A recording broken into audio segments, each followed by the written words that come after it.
With the close of national season comes the next banned and restricted announcement. I talked about that earlier this week. Zen got nerfed, but is he gone from the meta?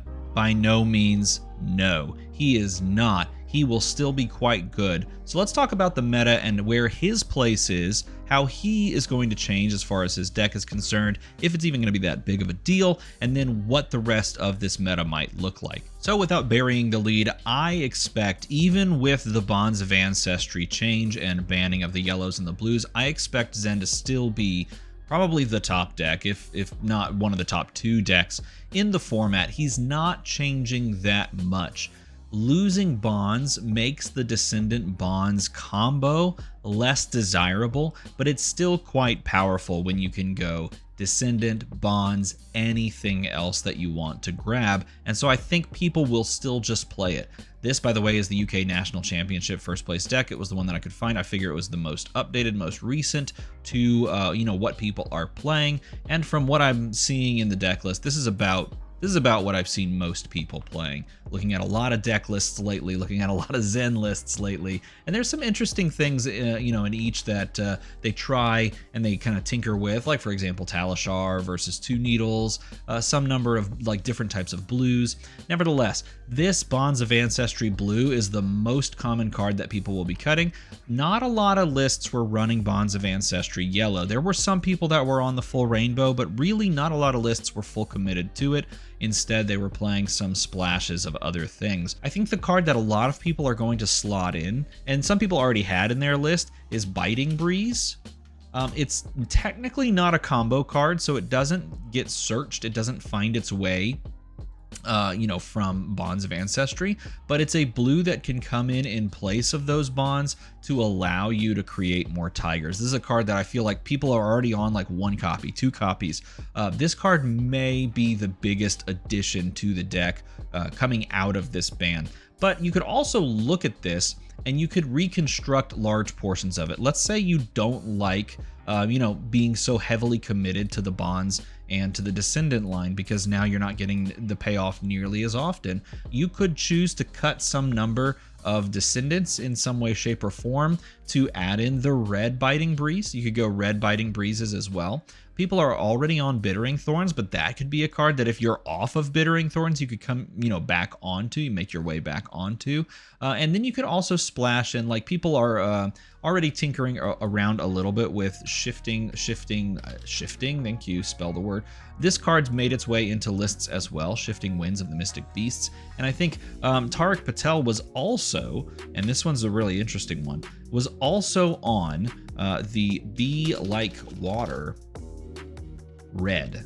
Be Like Water Red allows you to play a little bit more easily into that combo line while also choosing and being able to kind of play into some other options as well. But it normally allows you to just come in for 3, and then if it hits, pay 1 for the Surging Strike name tag, so that you can then kind of combo that in with all of these types of cards. Go Surging into Descendant into Bonds that way, and you can kind of play a little bit more around with some of these tags. I would expect some number of Bittering Thorns in every list now.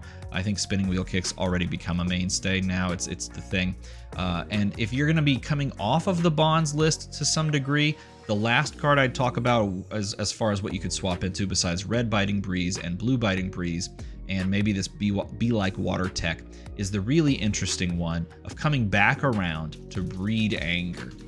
Breed Anger is a card that has dropped off most lists, but being able to kind of come back in as a possible find and lean more into the Tiger side of things, this could be a card that makes its way back into lists in place of the Descendant and Bonds list. And if you're coming off of Bonds and Descendant in a large way, then shifting back over to Growl and the more Tiger focused things, I don't know, but I would really love if people went to Roar of the Tiger, because I am such a big fan of Roar of the Tiger. I love this card. The one problem with it is it's a non-attack action card, so it breaks chains and it can be hated on by warmongers, which I don't think has the positioning right now that people think it does. Maybe it does, maybe I'm just wrong, but I'm not sure warmongers is that big of a deal. If you really expect a lot of those azaleas to be making a resurgence now that Zen takes a step back, then maybe it's worth the keep. in the deck. But I don't know, I'm pretty down on that card right now. Convince me if I'm wrong in a comment below.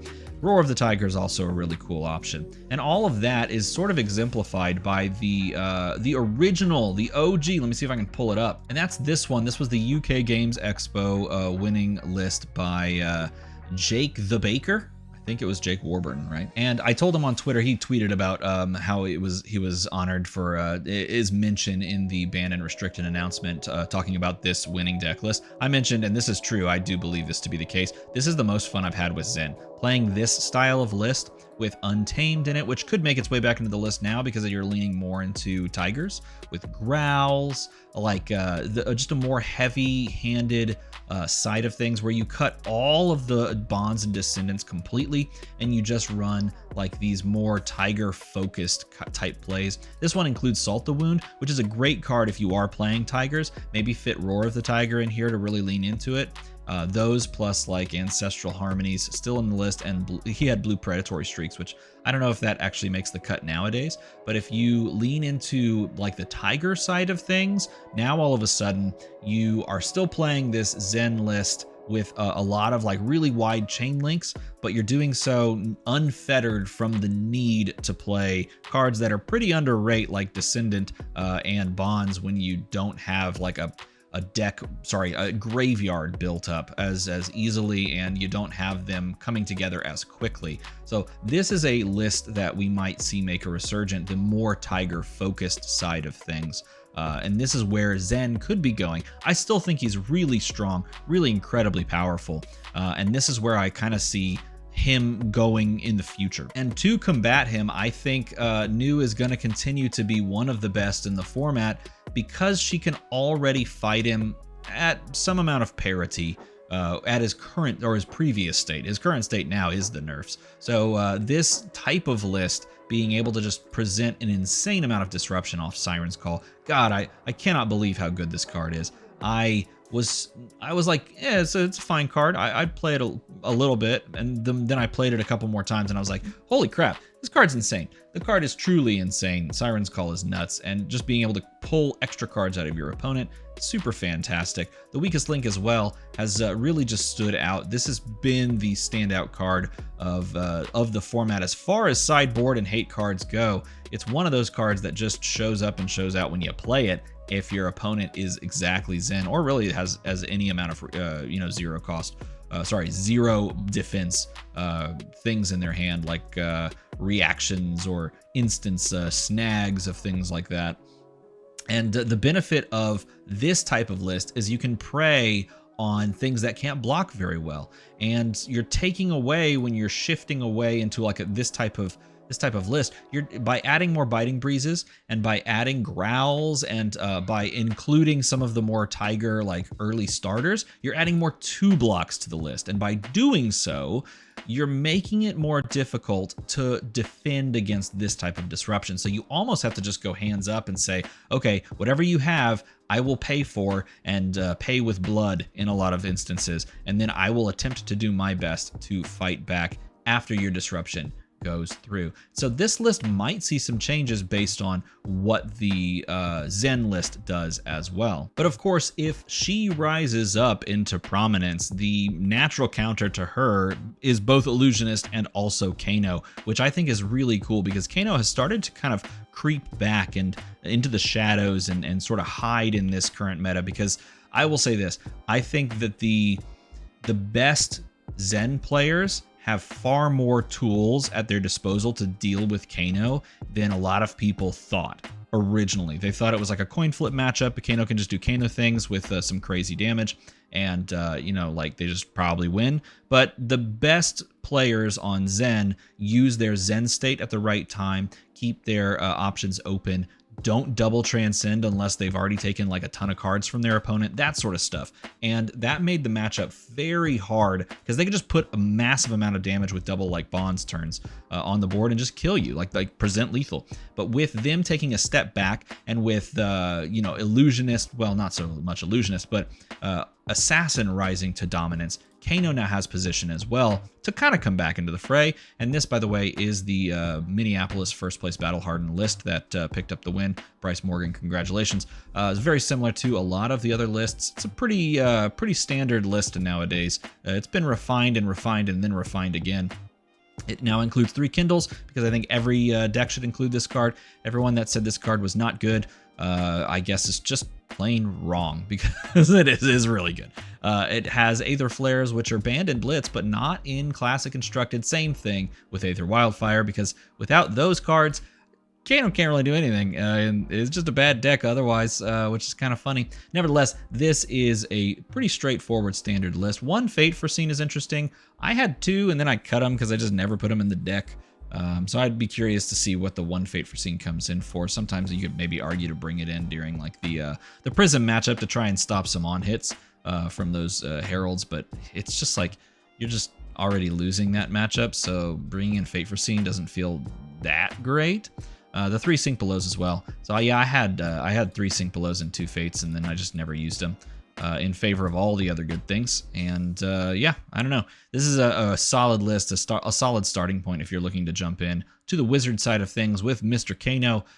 But his natural predator, as we continue to spiral down the rabbit hole, is none other than Prism. And honestly, the aggro Prism list has some good matchups. It has some finickiness as well, but this is the list that won Slovakia's national championship. Smaller national championship, but still a winner nonetheless. And if you look at it, I mean, it's like, okay, all the punchy cards you would expect. Herald of Protection, Herald of Triumph, War-Tune Herald as well. Even the Sea Cats make it in on the list, and running all these Figments. It has some really big pop-off style turns with Tome of Divinity, and just want to point out the Vestige is in there. You have the Empyrean Rapture as well, but Vestige is there ready to just come at you and make Tome of Divinity go burr, essentially. You have the ability to do the combo as well, so for those that don't know, there's the infinite loop of Arclight Sentinels. It's not necessarily infinite, your opponent can break out of it, but you can loop Arclight Sentinel onto the board and lock your opponent out of the game. It is very rare. You have to use Figment of Rebirth and a lot of resources, but you have the capacity to do that if you can cycle Arclight Sentinels. In any case, though, the fact that it can all be sort of surrounded by this incredibly beefy package of War-Tune Herald, Herald of Triumph, and Herald of Protection to just push damage over, Herald of Erudition, of course, as well, means that you can just go toe-to-toe. This list only runs the blue Angelic Wraths. There are some lists that even commit harder to the aggro side of things and just really pump a lot of Angelic Wraths out there to try and just win the game very quickly.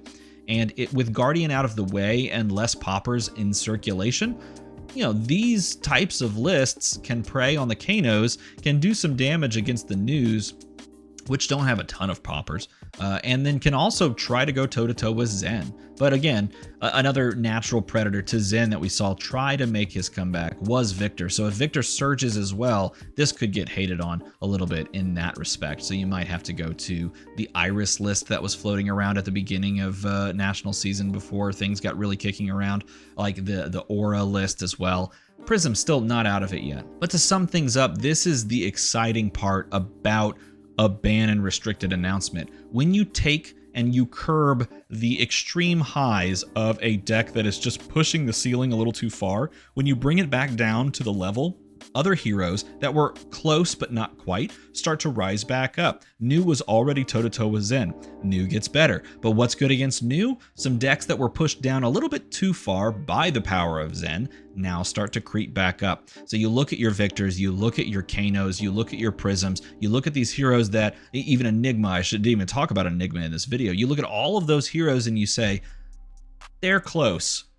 Now that Zen has brought his ceiling down, they have a chance to really spike in this meta. Those are the heroes that I'm looking at. Let me know if I missed a hero in a comment below. I didn't talk about Riptide. I didn't talk about any of the warriors.